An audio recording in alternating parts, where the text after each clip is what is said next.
Se hizo la luz, empezó y así nos va. ¿Qué más quieres que te diga, producción? Daniel, si no pudo con nosotros, Conatel, Chávez, que se murió, Maduro no ha podido, no podrá nada. Aquí estamos, aquí seguiremos, per secula seculorum. Yo quería decirles algunas cosas. Yo quería decirles que, por ejemplo, podrían escucharnos a través de rcr.com, ¿no? rcr750.com. rcr750.com. No pierda su hilo locutivo. Perdí el hilo, Dios mío. Usted ha estado enfrentado. Yo le voy a decir algo. Me sacaron de concentración. No, pero tú has estado enfrentado a cualquier cantidad de rigores peores que esta dificultad técnica y los has superado. Entonces, que no te amilane. Que no te amilane. ¿Verdad? Pero lo que quiero saber es si nos están escuchando. Sí, vale. Sí nos están escuchando, ¿verdad, Carla? Sí, ya nos escucha el pueblo. Bueno, @RCR750 en Twitter e Instagram. Aquí estamos. Aunque yo creo que todo esto se debe a una situación por la cual estamos pasando. Por cierto, esta emisora está a punto de cumplir 91 años, ¿no? No, más. ¿Cómo que más? Son 92 ya. Ahora me puso usted a dudar, ¿se da cuenta? Es que yo creo que el aniversario 91 fue el año pasado, creo yo. Entonces estamos del 91 para el 92. Bueno, son unos cuantos añitos. Falta 8 años para los 100. Sí, eso es a la vuelta de la esquina. 8 años lo que tiene y así nos va, por ejemplo. Eso fue ayer. Que hoy el saboteo hoy de Carla Son ha sido una cosa impresionante. Me harta quitado. No, yo no creo que sea Carla. Carla Son hasta me desconectó mi disco duro. Tú sabes que Betancourt, cuando le hicieron el atentado allá, dijo: aquí tiene su mano metida. Él tira su mano ensangrentada, dijo, porque además era más dramático. Su mano ensangrentada. El tirano dominicano, tal, se refería a Rafael Leonidas Trujillo, ¿no? A Chapita. Yo aquí estoy seguro que tiene su mano metida Ian Bururu Martínez. Esto no es Carla Son, esto es vida y obra de Ian Bururu. Aquí debe estar haciendo cualquier tipo de peripecia informática Ian Bururu Martínez. Entonces, bueno, nada, aquí seguimos, pana, aquí seguimos, bueno, para adelante. Mira, Neomar, yo quería hacer referencia a algo que no había tenido tiempo de mencionar, ¿no? Y creo que es importante para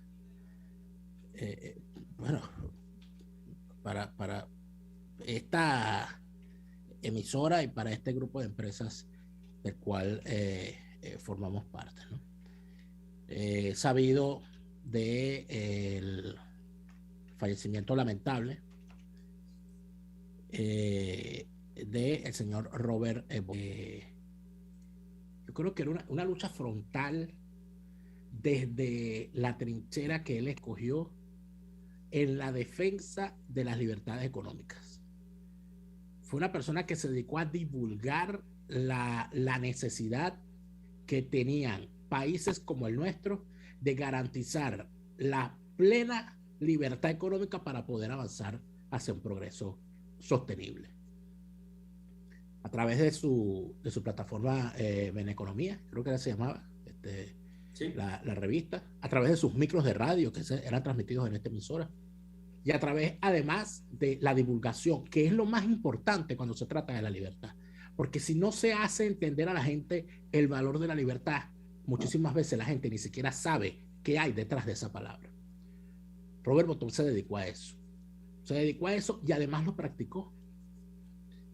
Yo he visto, y creo que esto es digno de resaltar, cómo familiares de presos políticos y presos políticos liberados han manifestado su profundo pesar por la muerte de Robert Botón, porque Robert Botón hacía una labor, creía de verdad en la libertad. Pero no solamente es que creía en la libertad, sino que hacía lo que estuviese a su alcance en la lucha por la libertad sin hacer aspavientos.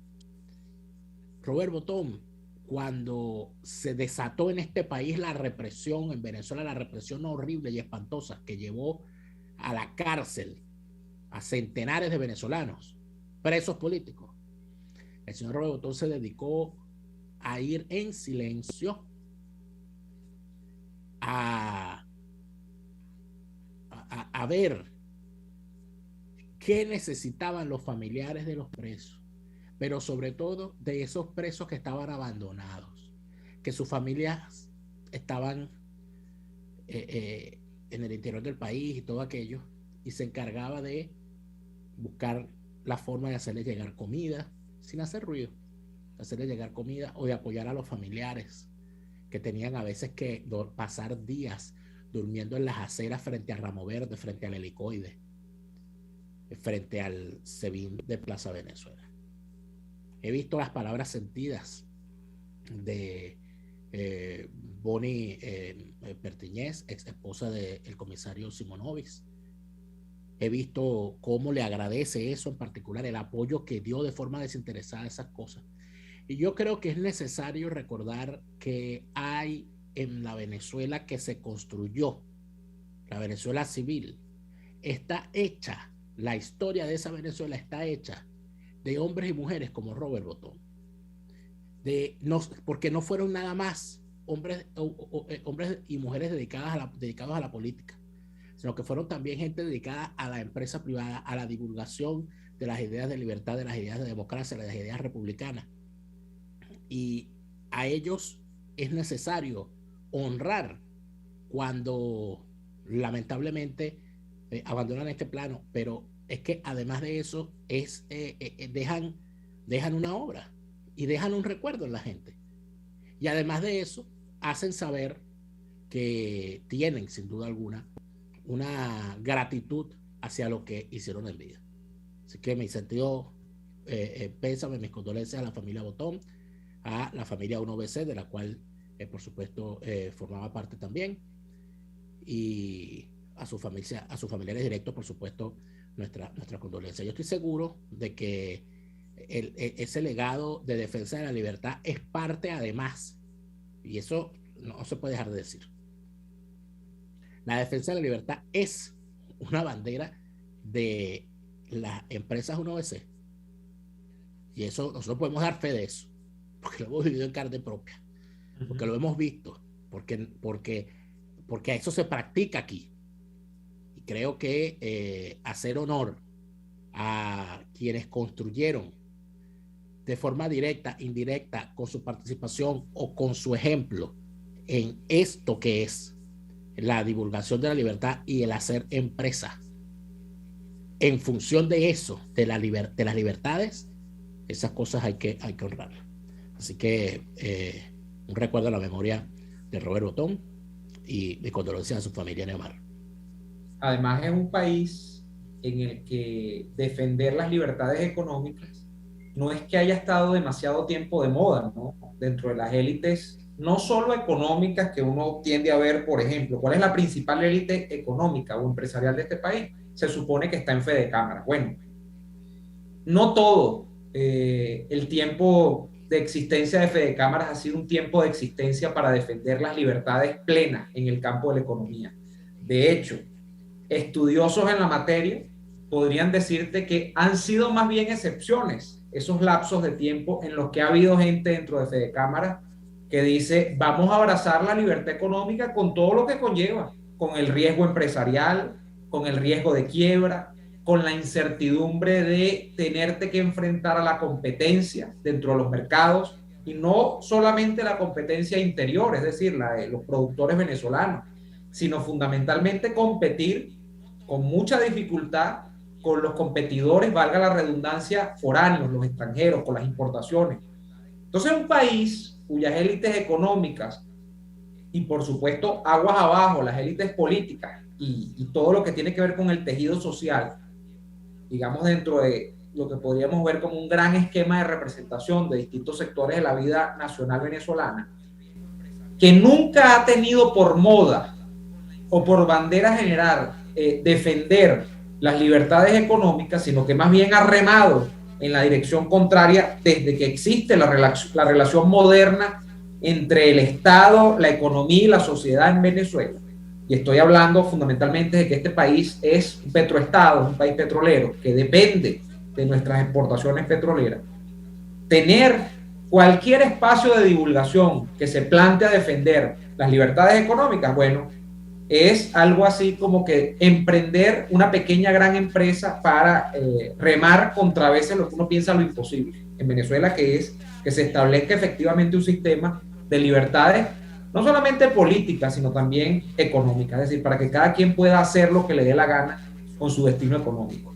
Entonces, bueno, en ese sentido, en economía y las iniciativas de Robert Botón, pero como tú has dicho, de la empresa 1BC, yo creo que si tienen algo que decir, y puede haber muchas críticas a distintas marcas, distintos emprendimientos que ha tenido 1BC en décadas y décadas de historia, pero si hay una idea general que ha tenido este grupo empresarial con respecto a otros que han predominado sobre la escena nacional, es que el tema de las defensas de la libertad siempre ha estado allí. O sea, y en este caso, la labor de Robert Botón en el campo de la economía, bueno, hay que reconocerlo. Entonces, paz a sus restos y consuelo también a sus deudos, ¿no? A sus familiares, amigos y allegados, después de conocer esta noticia. Hoy estamos arrancando en notas bajas o luctuosas porque además nos hemos enterado, Daniel, y lo conversábamos en el previo, del fallecimiento de alguien a quien no conocimos, pero de manera directa, pero con cuya música nos empatizamos tantas veces, que es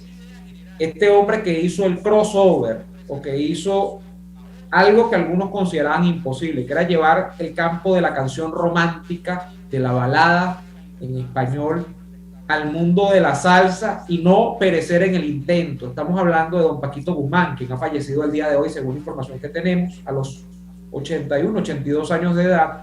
Venía muy aquejado de salud, producto de un cáncer, Paquito Guzmán, y bueno, hoy ha pasado a otro plano este extraordinario cantante, uno de mis preferidos, Daniel, un hombre poco, yo creo que, no voy a decir poco reconocido, pero hay mucha gente que digamos, cuando le piden a los salseros que listen cuáles son sus cantantes favoritos, que digan quién es el mejor cantante, poca gente habla de Paquito Guzmán, quien tiene un registro vocal impresionante, que por lo menos, de acuerdo a mi gusto y mi percepción, es uno de los grandes cantantes de la música del Caribe, ¿no? Y sobre todo por esto que te digo que hizo, y que creo que lo comentamos hace como 2 o 3 semanas. Fíjate, sí, hace poco hablábamos de él precisamente porque hacíamos referencia, sí, a que es una persona que estuvo un largo tiempo y además es uno de los pocos que ha logrado pasar de la salsa de las orquestas grandes, de los combos, a las orquestas de autor o de director, y luego terminar como solista en la salsa erótica. O sea, hay muy pocos que han hecho eso. Él es uno de los pocos. Tito Rojas fue otro que lo logró. Porque acuérdate que Tito Rojas estuvo en la Borincúa, la orquesta que montó Justo Betancourt. Estuvo luego en la Puerto Rican Power. Estuvo con Luisito Carrión, si no me equivoco, también. Y luego se lanza como solista. Lo logra Gilberto Santa Rosa. Y por cierto, Gilberto Santa Rosa, en su 40 aniversario, en su disco 40 aniversario, le hizo un homenaje a Paquito Guzmán, a quien invitó a cantar con él. Es un extraordinario disco, grabado en vivo en el Bellas Artes de San Juan de Puerto Rico. Y allí cantaron juntos la canción Atrevida, que fue una canción que grabara Paquito Guzmán con la orquesta de Tommy Olivencia en su momento. Pero Paquito Guzmán tuvo una larga lucha contra el cáncer, y a pesar de eso mantuvo siempre su jovialidad y trató de mantenerse inclusive en los escenarios y hacer lo posible por mantener vivo el recuerdo de mejores tiempos. Paquito Guzmán además se le debe una de las particularidades de la salsa erótica, ¿no? Creo que es una de las personas que lo hizo con mayor éxito, yo lo comentaba ahorita en Twitter, de llevar temas de la balada romántica a la salsa erótica sin que la canción perdiera su esencia y sin que fuese una caricatura. A él le quedaba extraordinariamente bien.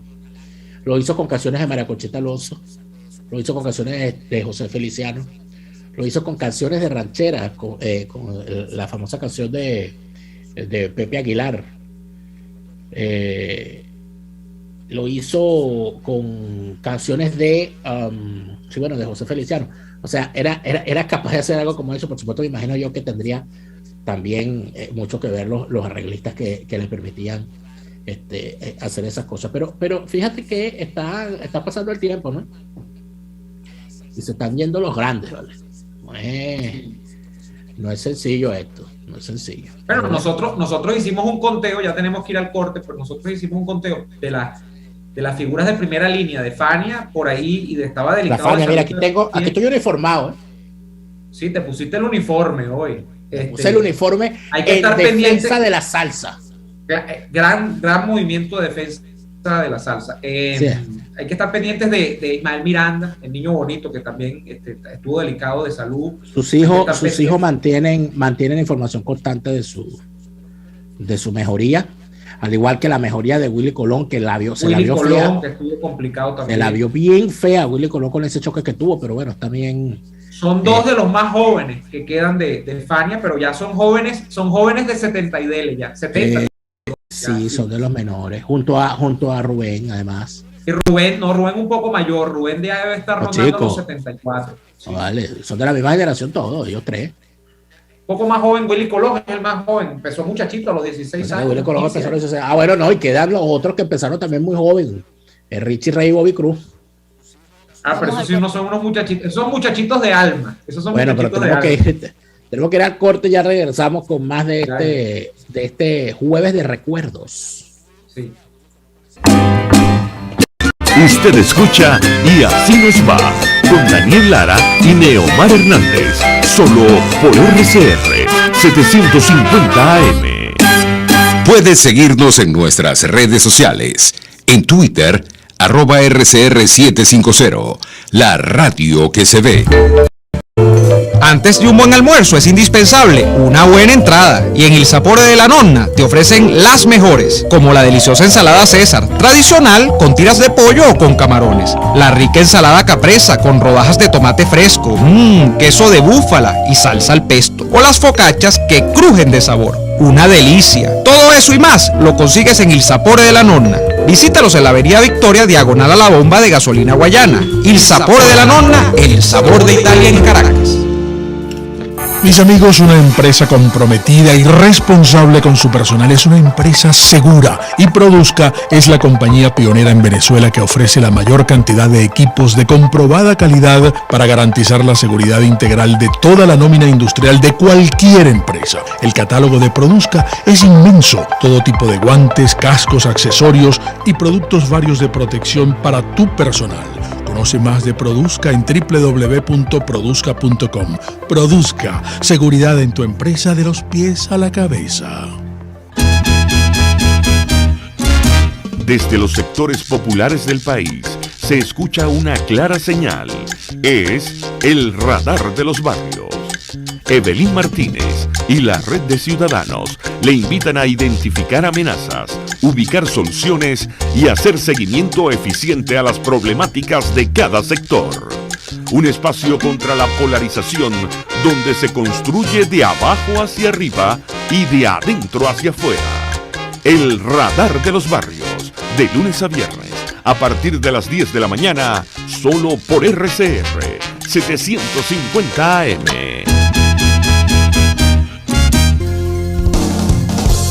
RCR 750 AM. Porque lo bueno une.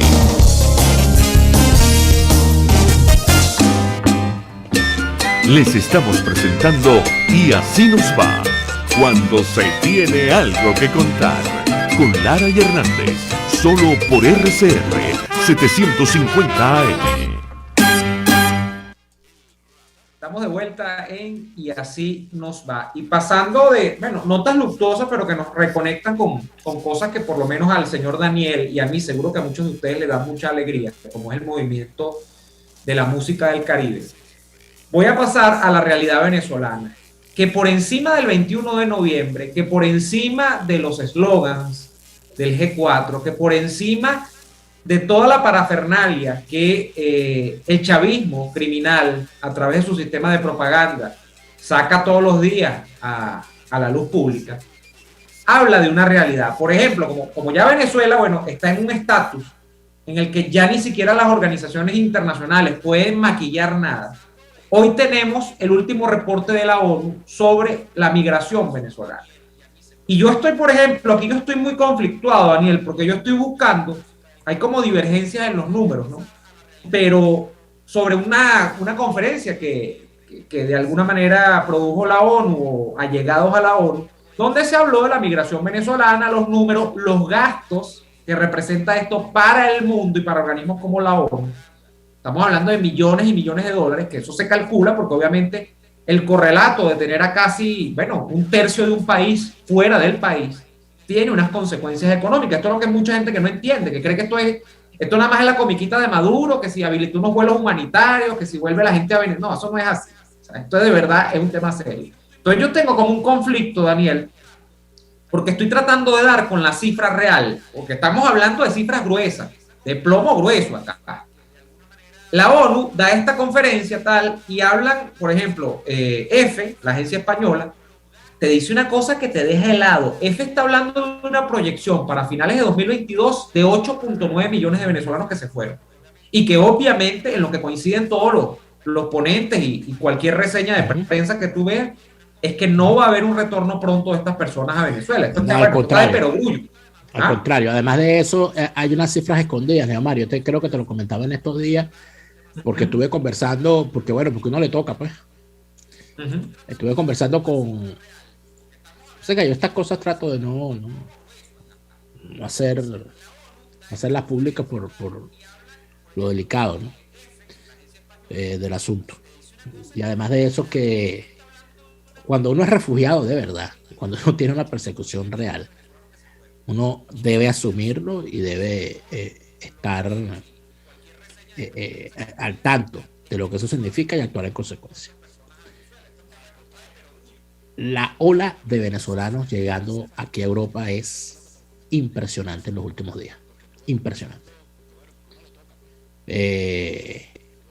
Y es una ola de refugiados venezolanos que está llegando en su segundo o tercer éxodo.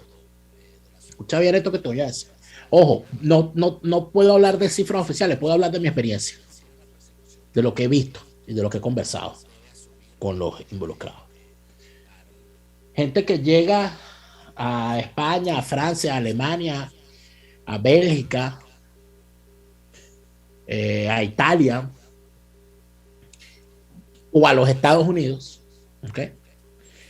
Que ya se habían ido de Venezuela hace 4 o 5 años y hasta más, que se fueron a Colombia, aguantaron la pela ahí, lograron recoger algo y llegaron luego hasta Perú o hasta Ecuador o hasta Chile o hasta Argentina. Hay casos de gente que ha pasado por Colombia, por Perú, por Argentina y de allí se viene. Es decir, gente que puesta en la disyuntiva de no poderse quedar en el país al que emigraron, se van para cualquier otro, pero para atrás no vuelven. Para Venezuela no vuelven. Eso ya es una señal. Pero yo en estos días conversaba con unos expertos en esta materia que tienen un observatorio sobre la situación siria particularmente, y que están muy preocupados por hacer las comparaciones y por ver los números y por conversar con la experiencia venezolana, porque aquí llama muchísimo la atención. Fíjate que mi hermano hoy me comentaba que en su curso de alemán, una muchacha siria tenía la curiosidad y le preguntó, ¿no? Le dijo, oye, ¿por qué hay tantos venezolanos aquí? ¿Qué es lo que está pasando en Venezuela? Y entonces tú le das una explicación, le dices más o menos la cosa, todo aquello, pero la mejor manera de explicarle a un sirio qué es lo que pasa en Venezuela es de una forma sencilla. Tú le enseñas una foto de Maduro con Bashar al-Assad y los sirios entienden perfectamente qué es lo que está pasando. Por asociación. Claro, pero es que a mí me pasó. Cuando ellos no sabían quién era Maduro, a Chávez quizás lo habían escuchado, sí, pero Maduro no. Pero cuando tú muestras la foto, tú dices, mira, este es el presidente de mi país y este tú sabes quién es. La gente, ¡ah! El diablo, Mr. Danger. Ya con eso, un sirio te entiende plenamente. Claro. Entonces, el tema del balance sirio es de una afectación de más de 20 millones de personas. Entre migrantes refugiados fuera de Siria, desplazados dentro de Siria, muertos y lisiados. Más el inmenso número de huérfanos y de viudas, ¿no? Entonces, cuando vamos a lo que hace este sistema con los venezolanos, lo que hacen estos sistemas con su población, vamos a meterlo en el microscopio. Hay 6 millones de migrantes venezolanos por el mundo, aumentando. Pero, ¿y qué de los desplazados internos? De los que se fueron de Santa María de Pire para San Juan de los Morros. Porque en Santa María de Pire no llega la luz nunca, ni llega el agua nunca, ni hay gasolina. Pero en San Juan de los Morros los apagones son de 6 horas nada más. Ah, no, ya estoy mejor. Ya mejoré mi calidad de vida. Entonces, ¿qué pasa? Que la abuela vive, te voy a decir caso real, la abuela vive en San Juan de los Morros, o la abuela vive en Valle de la Pascua. La abuela vive en Valle de la Pascua, los hijos se fueron, pero quedó una hija viviendo en Santa María de Pire pasando trabajo, y la abuela quedó sola. Entonces se va para casa de la abuela en Valle de la Pascua, donde por lo menos hay abuelo y donde está la abuela y de paso la acompañas. Eso se está viendo en toda la familia, eso se está viendo en todo el país. Puedo hablar inclusive hasta por mi propia familia. Hasta por mi propia familia puedo hablar. Que bien grande que es. De gente que se fue en determinado momento por distintas razones, laborales sobre todo, y se fueron para otros sitios del país. Bueno, y ahora, oye, la experiencia indica que es mejor irnos a donde está el mayor grueso de la familia, porque quedó un cuarto vacío allá, porque quedó el espacio allá, porque la mamá está sola allá, mejor me devuelvo para allá, y allá hay un poquito más de luz y hay un poquito más de agua. Eso está pasando en toda Venezuela. Este fenómeno de la venta de vehículos casi a precio de gallina flaca, ¿de dónde crees tú que sale? Pero de gente que se está yendo y está abandonando todo. Ni hablarte de los apartamentos en casa. Ya hay otra. Bueno, hay la venta de vehículos de alta cilindrada, es decir, te estoy hablando de camionetas, que se dice mucho que en los estados llaneros, por ejemplo, precio de gallina flaca, y no están malas las camionetas. Claro, eso tiene unos riesgos para todo esto del tema de la seguridad, pero la explicación es muy básica, Daniel. ¿Cómo tú vas a alimentarle el motor a una camioneta 8 cilindros? Que te estoy hablando de estas camionetas que tienen 5 litros, o sea, de 5.000 centímetros cúbicos, 8 cilindros, que eso está hecho para el mercado de los Estados Unidos de América, donde el combustible siempre ha costado, se ha pagado, pero es un mercado de consumo. La gente está acostumbrada a motores grandes, a diferencia de Europa. Bueno, Venezuela se acostumbró no porque fuese lo mismo que Estados Unidos, sino por economía, porque aquí no se pagaba la gasolina. Bueno, ha tenido que topar los estados llaneros no solamente con el precio de la gasolina, del combustible, sino que además es que no llega. Así tú tengas los $300 para echar gasolina al mes, no hay gasolina, entonces no puedes echarle gasolina a un vehículo que tú le echas un tanque y se lo va a comer en 3 días porque come mucha gasolina. Entonces dicen, oye, estas camionetotas, no voy a nombrar marcas, japonesas, americanas, todas, que tienen unos motorzotes, ¿por qué la gente está volviendo a los carritos chiquitos? Porque no es ni siquiera por evitar el lujo, es que esos motores consumen demasiado, regalan los carros porque no pueden mantenerlos desde el punto de vista del combustible. Entonces, varios fenómenos allí, varios fenómenos. Vamos a ir al corte y ya venimos con más de Y Así Nos Va. RCR les está presentando a Lara y Hernández en Y Así Nos Va por sus 750 AM. Sintonícenos a través de Periscope, @RCR750, la radio que se ve. .com.be, la cuarentena no los detiene. Siguen haciendo envíos desde los Estados Unidos a Venezuela, sin complicaciones. Además de eso, buscan tu carga en Tampa, Orlando y Miami sin ningún costo adicional. Sí, no tienes que moverte. Van hasta la puerta de tu casa y se encargan de todo. tuplata.com.be con promoción de servicio de pick-up gratis. Hasta en la cuarentena tuplata.com.be. En los envíos te da la tarifa más baja y en el menor tiempo. Hola, les saluda Alfredo Yuncosa y los invito a acompañarnos a Con Seguridad Radio, el programa pensado en la seguridad de los ciudadanos y las organizaciones. Con Seguridad Radio, todos los sábados a las 12 del mediodía, por RCR, la radio que se ve.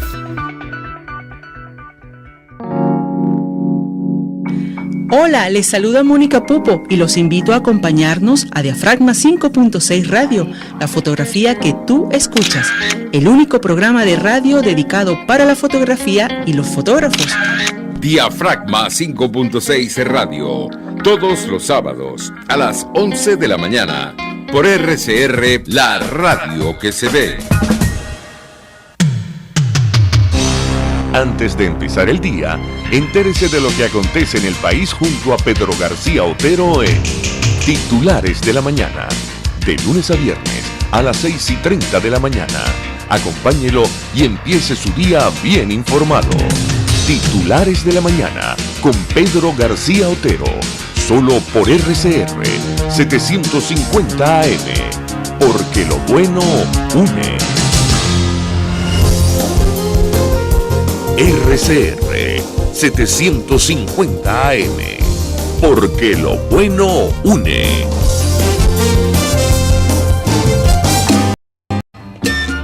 Estamos escuchando Y Así Nos Va, con Lara y Hernández, por RCR 750 AM.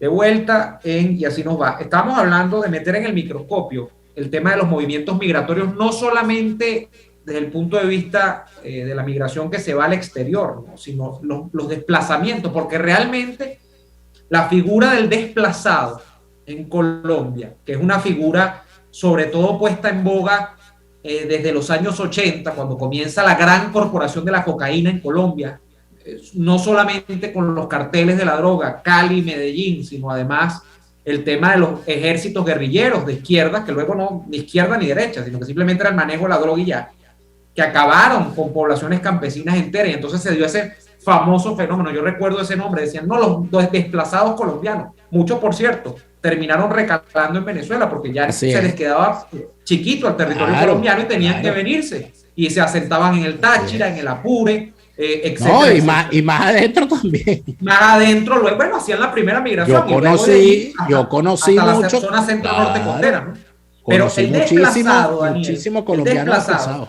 Escúchate esto, el desplazado podríamos perfectamente comenzar a analizarlo desde Venezuela, porque el desplazado es la persona, y lo estábamos hablando también en el corte, que al día de hoy no se va del país. No vamos a entrar ahorita en por qué no se va, podría ser por distintas razones, está muy pegada con Venezuela, no tiene los medios económicos para emprender desde cero afuera, no le gusta, tiene aversión al riesgo de irse a comenzar en otro país, pues, etcétera. El tema es que se queda en Venezuela. Esa persona que está en el estado Zulia y no aguanta los cortes eléctricos, no aguanta, que cada vez deja de ser más Venezuela y es más ni siquiera Colombia, un territorio de la guerrilla. Esa gente que se mueve dentro del territorio nacional perfectamente son desplazados, porque las circunstancias, aunque no de manera tan visible como ocurre con un ejército guerrillero, las han llevado a esas personas, las circunstancias, a moverse dentro del territorio nacional. Y entonces recalan fundamentalmente en la zona centro-norte costera, y esto hay que ser muy claro: Aragua, Carabobo, Caracas y Miranda, pues el gran área metropolitana de Vargas también, por supuesto. El caso, porque para mí es Vargas, para mí no es ningún La Guaira, es Vargas. El caso es que ¿por qué llegan a la zona centro-norte costera? Bueno, porque, mis queridos amigos, lo que ocurre es que la zona centro-norte costera es la que va quedando dentro de ese gran mapa que uno tiene en el colegio. Esa es la zona donde todavía hay servicios que no es que funcionan, es que medio funcionan. En otros estados, sencillamente como si usted le apagó el respirador artificial a ese estado y lo dejaron morir. Hay estados de Venezuela que dejaron morir, definitivamente, de mengua en distintos ámbitos. Esa gente llegando a Caracas, llegando a Vargas, llegando a Miranda, llegando a los otros dos grandes estados, la zona centro-norte costera, que es Aragua y Carabobo, es lo que te explica, por ejemplo, que al día de hoy, Daniel, tú salgas a la calle en Caracas y tú te vas a conseguir con un flujo vehicular, que hay gente que dice, bueno, ¿y qué es lo que está pasando acá? Que aquí volvió el tráfico. Es gente que tiene algún capital y que todavía ese capital, bien o mal habido, yo estoy seguro que la mayoría de los casos bien habido, se traen ese capital a Caracas, se traen los carros, se traen el capital y alquilan, o incluso algunos venden allá a lo que le den y compran haciendo mucho esfuerzo, empatando aquí, empatando allá, compran algo acá en Caracas. Y obviamente la suma de esas personas te terminan haciendo una falsa revitalización de la capital venezolana. Entonces tú ves tráfico en algunas partes de Caracas, ves que hay alguna actividad comercial repotenciada en algunas zonas de Caracas, donde hay otras causas también, pero eso es meterse en otro programa y hablar de otras cosas. El tema es que esos desplazamientos han llevado a que la zona centro-norte costera, y hablo por Caracas, que me la conozco bien y la transito de cabo a rabo la mayoría de las veces, te lleve a que eso sea el último resquicio de algo que se parece a Venezuela. Entonces, eso es lo que nosotros estamos viviendo, frente a una realidad que yo describía de la ONU, donde yo decía que tenía una discrepancia, un conflicto con las cifras, porque es que la agencia EFE da 8.9 millones el año que viene.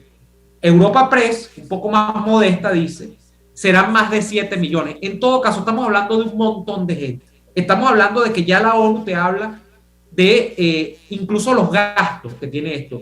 1.580 millones de euros, dice, para poder pagar todo lo que significa la migración venezolana. Y con una particularidad, Daniel, que de los 7 millones o de los 9 millones, casi de 7 millones dicen 6 millones y pico, casi todos están en Latinoamérica, no se van a Europa, ni se van al Asia, ni se van al África, mucho menos, ni que fueran pendejos van a ir para el África a buscar mayores rigores de lo que ya había en su país, ¿no? Pero entonces, 6 millones o más de venezolanos en América Latina, obviamente te complejizan el vecindario. Y eso es lo que yo creo que no ha entendido buena parte del vecindario. Chile, Ecuador, Perú, la propia Argentina. O sea, este tema de que no se entiende la dimensión del problema chavista. Y es un problema que lo tienen, por ejemplo, en el caso colombiano.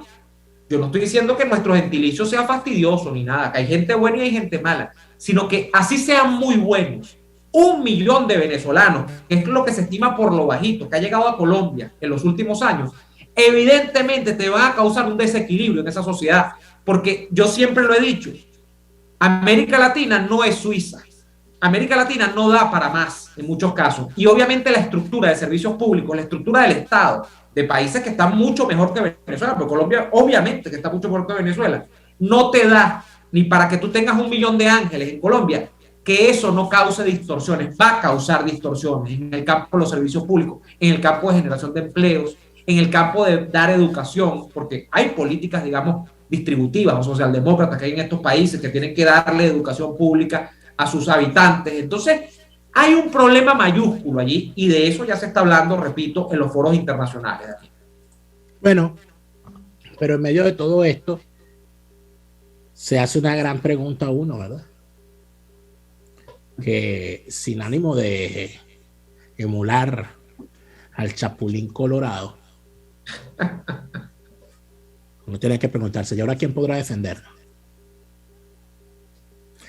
Las organizaciones que en el pasado se constituyeron por el mundo para la defensa de los migrantes venezolanos son en su gran mayoría unas organizaciones hechas para el provecho de quienes la dirigen, obteniendo recursos con la excusa de atención a los migrantes, y la gran mayoría de ellas no aguantan una revisión. Sí, desde el punto de vista contable podrán tener sus cosas en orden y todo aquello, pero entonces, ¿qué se ve?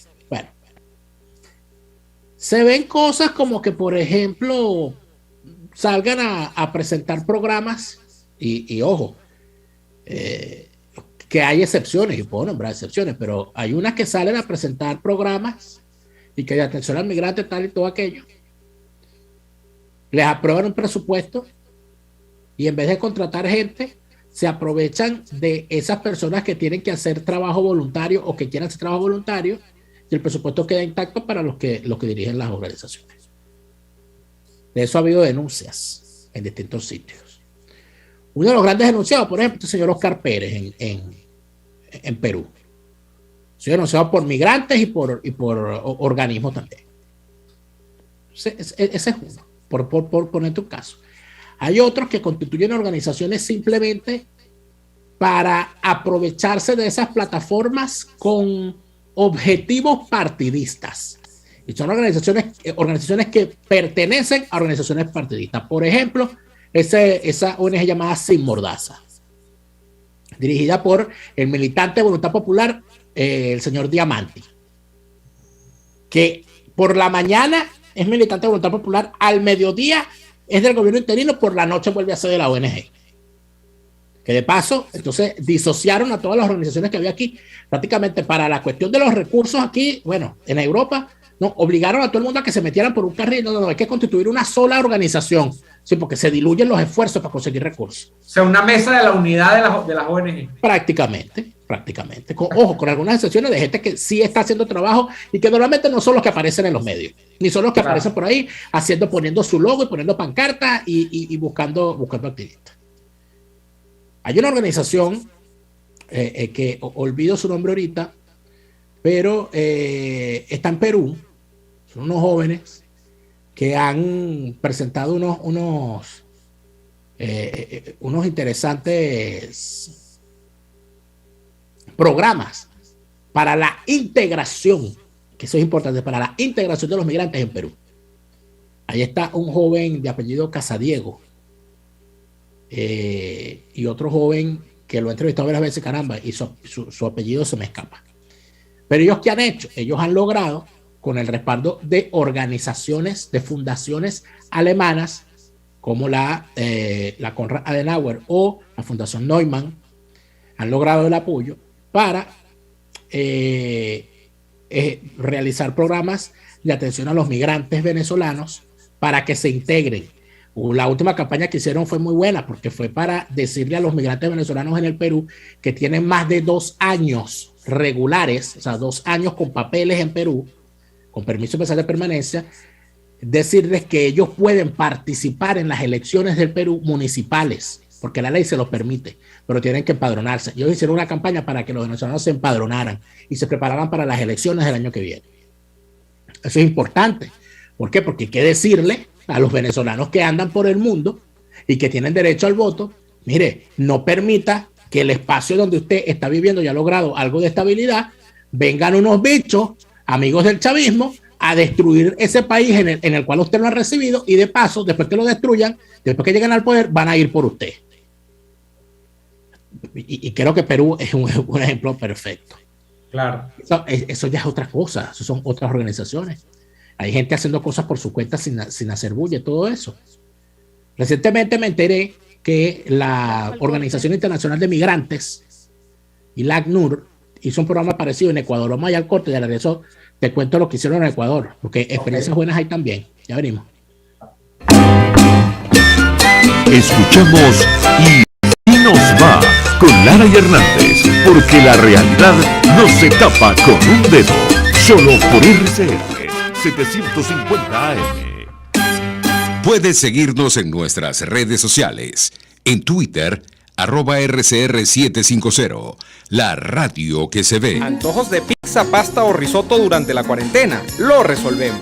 En Il Sapore de la Nonna tienen delivery a varias zonas de Caracas. Así es, Il Sapore de la Nonna te lleva lo mejor de la comida italiana hasta la puerta de tu casa. Haz tu pedido por el 0212-634-0982 o por el 412-569-9404 y disfruta de todo su sabor. Il Sapore de la Nonna en cuarentena sigue siendo el sabor de Italia en Caracas. Atuplata.com.be, la cuarentena no los detiene. Siguen haciendo envíos desde los Estados Unidos a Venezuela sin complicaciones. Además de eso, buscan tu carga en Tampa, Orlando y Miami sin ningún costo adicional. Sí, no tienes que moverte. Van hasta la puerta de tu casa y se encargan de todo. Tuplata.com.be con promoción de servicio de pick-up gratis. Hasta en la cuarentena, tuplata.com.be. En los envíos te da la tarifa más baja y en el menor tiempo. RCR 750 AM.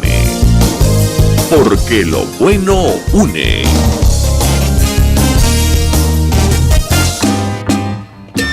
Les estamos presentando Y así nos va, cuando se tiene algo que contar, con Lara y Hernández, solo por RCR 750 AM. En los 5 minutos con los cuales nos castiga nuestra productora Carla Sons para terminar este programa, y de paso nos amenaza Me mandó un vigilante el otro día que me tocara la puerta aquí en Alemania, Carla Sons.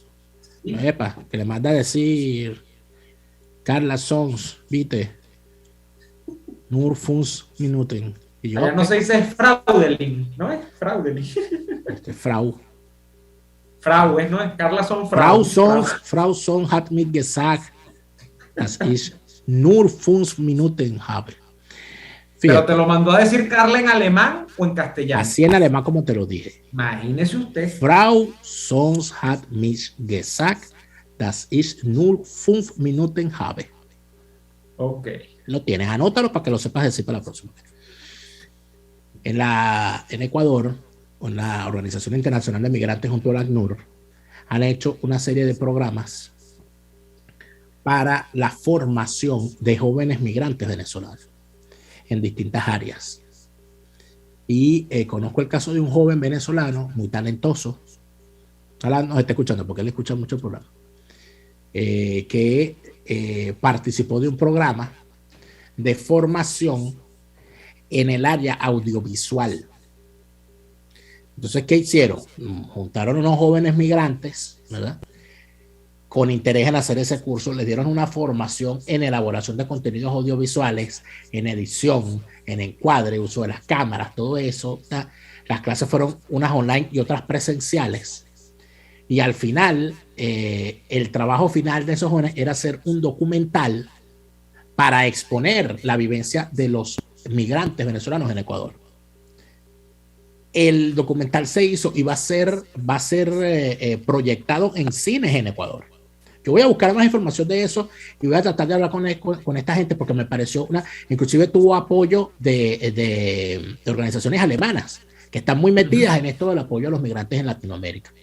Y un conocido cineasta ecuatoriano radicado aquí en Berlín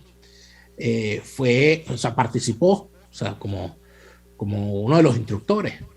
Y fue una experiencia muy interesante. Ese tipo de cosas, yo creo que ese tipo de iniciativas, que normalmente, como es educación, como es formación, ¿verdad?, eso no da votos. Por eso es que los politiqueros no se meten en eso. Los politiqueros se quieren meter en regalar un paquete de pañal y tomarse la foto. Regalar una canastilla y tomarse la foto. En dar un vaso de leche y tomarse la foto. Pero cuando se habla de la verdadera inversión para el futuro, que es la formación y la educación, ¿qué es lo que hay que hacer con todos esos jóvenes que se fueron a pie de Venezuela? Las organizaciones de migrantes que están en esos países, ¿qué es lo que, a dónde se debería apuntar? A formarlos, a sacarlos, a esos jóvenes que están en Bogotá vendiendo chuchería en el Transmilenio, que tengan la oportunidad de estudiar para integrarse bien a esa sociedad o para que en el momento en que les toque regresar a Venezuela tengan un oficio con el cual defenderse y no estén en condiciones de precariedad. Pero lamentablemente todavía nos falta aprender como migrantes, Neomar, nos falta mucho todavía. Lo cual me lleva a un punto con el que podemos cerrar esto.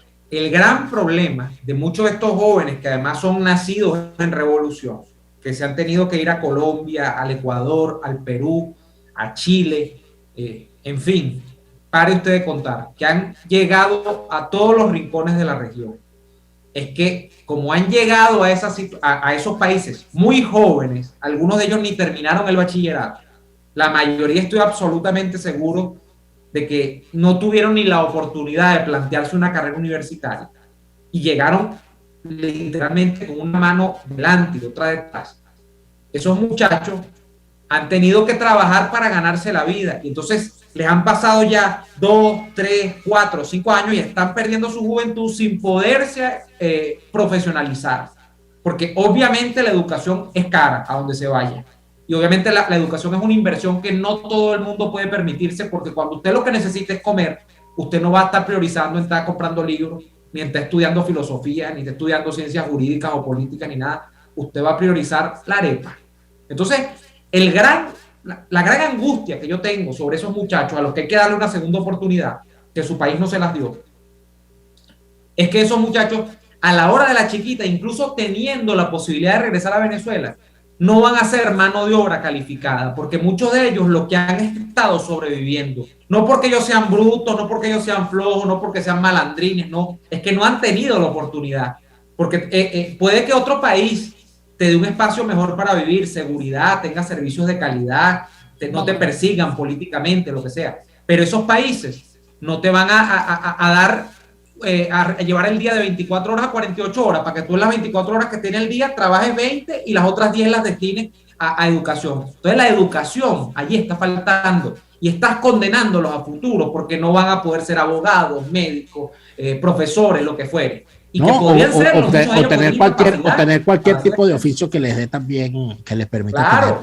tener, sustentarse. Tenemos que irnos porque nuestra productora ha ordenado que terminemos.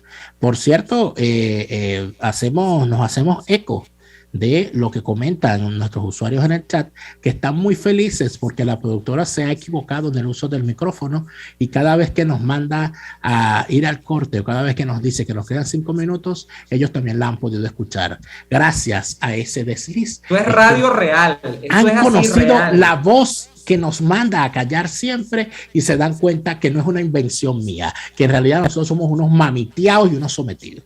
Pero bueno, nos vamos. Hasta mañana. No, pues. Por hoy termina Y Así Nos Va. Síganos en Twitter en @y así nos va, @delaraf y @neoadolfo. RCR 750 AM. RCR presentó Y Así Nos Va, una producción nacional independiente de Neomar Hernández, certificado